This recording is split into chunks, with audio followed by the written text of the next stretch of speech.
And if we can, when we make one of these ovens in our plant near Chicago, we have about $35 of labor involved in assembling it. When we assemble one in the plant in Haiti, it's about $2, and that's not a sweatshop rate. That's paying double the normal daily wage that someone earns. So when we ship the ovens fully assembled, those of you who haven't know they come in pretty good sized boxes. When they're fully assembled, we could put 440 of them into a 40-foot shipping container.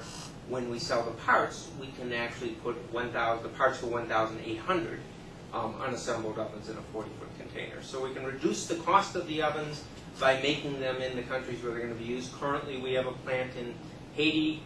We've licensed someone to make them in Haiti, in Ghana, and the Dominican Republic. I'm going to be traveling to Uganda, East Africa next month. We're opening a plant there. The shipment just arrived there today. And so we're, by doing it in the developing country. Now, by the way, I do need to emphasize that any oven you get in the United States is completely made in the United States, and every part in the oven, except the thermometer, is made in the United States.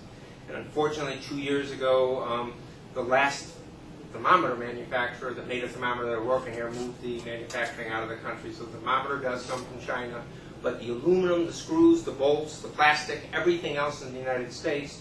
And frankly, in the manufacturing environment now, that's a very major challenge. That's not an easy thing to do. I mean, it sounds simple, but it takes a lot of work to do it. But we think it's sort of hypocritical to say, we're going to use ovens for preparedness in the United States, and then we're going to bring them in from China. Somehow or another, that doesn't seem to compute. So what we do is we make these totally in the U.S., but we have systems then to move them into the other countries so they can be done. We also make a very large solar oven that we use in schools, hospitals, and orphanages. It can make 1,200 meals a day, and it can make up to 28 of this size loaf of bread an hour just in the sun, and that has a propane backup system so that it can be used in the rainy season. It's actually a very efficient propane oven, and that you can make 14,000 meals in it just with one 20-pound canister of propane. So those are sold on trailers so they can be pushed outside in the sun and then pushed into a secure area overnight for storage. And we have those in about 55 countries around the world. So we use the sales of the ovens in the United States to help us do that. And those of you who bought ovens last year or bought ovens here, I want to thank you because you have helped us. Unfortunately, in Haiti, the American woman who was in charge of our training was killed in the earthquake, so we got a lot of difficulty. I have some pictures up here taken at some of the tent cities that we've been working in. We now have sun ovens in 7 tent cities around the Port-au-Prince area that we've taught people to use, and that can make a big difference because there's still about 320,000 people living in tents right now in Haiti. So this can make a big difference in the tent cities as well as when they permanently get relocated. So that we think it becomes a win-win to empower and set up financing mechanisms so when one person pays for the oven, the same dollar can be relent to someone else and another oven can be made and they can continue. And we use the sales of the ovens in the U.S. to help us offset that work around the world. So a couple other resources I'd like to mention. There's some free resources that might be of interest to you in cooking with the sun oven. One is that some of you may be familiar with Wendy DeWitt. She travels all over the country just going to different state preparedness events and teaching preparedness. She lives in the Phoenix area, and she's written a really good booklet on cooking in the sun oven called Everything Under the Sun. And if you go to our website, which is just sunoven.com, and you will go to either the preparedness page or the Provident Living page, you can click on there and you can download her book free. She goes much further than I do. I'm traveling so much, I still have never had a chance to actually can in the sun oven. She talks about canning food. She even talks about canning meats in the sun oven for preparedness, and has a variety of different things that she talks about there. And that booklet is free, available free as a PDF file on our website. You can just download it. We also have on our website a recipe exchange. There's about 150 different recipes there, and it grows all the time as people send recipes in, and we publish them there. And then there's a woman in Phoenix who made a commitment on July 1st, 2009 to cook every day for a year in the sun oven and write a blog about it. And she's got over 300 recipes. I mean, every day she comments about what she did and why she did it, and other people offer suggestions, and then she publishes a recipe, or if she's gotten it off the internet, she provides a link to where the recipe came from, and that's solarovenchef.com. If you have any trouble finding it on the top of the recipe page on our website, you'd be able to link directly to it. And she stopped the daily cooking at the end of June this year, but there's over 300 recipes there that you can get free, and pointers and different things. And I met her initially in August of 2009. She and I did an early morning television show where we cooked together in Phoenix, and then I got to know her, and actually she does this seminar for us now in Phoenix. And when I was in Phoenix earlier this year, she attended several of the seminars because she wanted to get more familiar with it because she was going to start teaching them. And if you read the week after I was there, she tried the thing with the hard-boiled egg because she really didn't believe that was true, and it worked. She also tried the frozen chicken because she'd been cooking at that point for 9 months every day in the sun oven, and she still didn't believe that worked, and found that it did. So, and then there's a number of different comments that she has there, and it's an excellent resource. It doesn't cost anything, and you can use it to share. But again, it's so simple in the sun oven that it's very hard to screw up. I mean, it really is an amazing thing. My wife was with me until she flew home last night.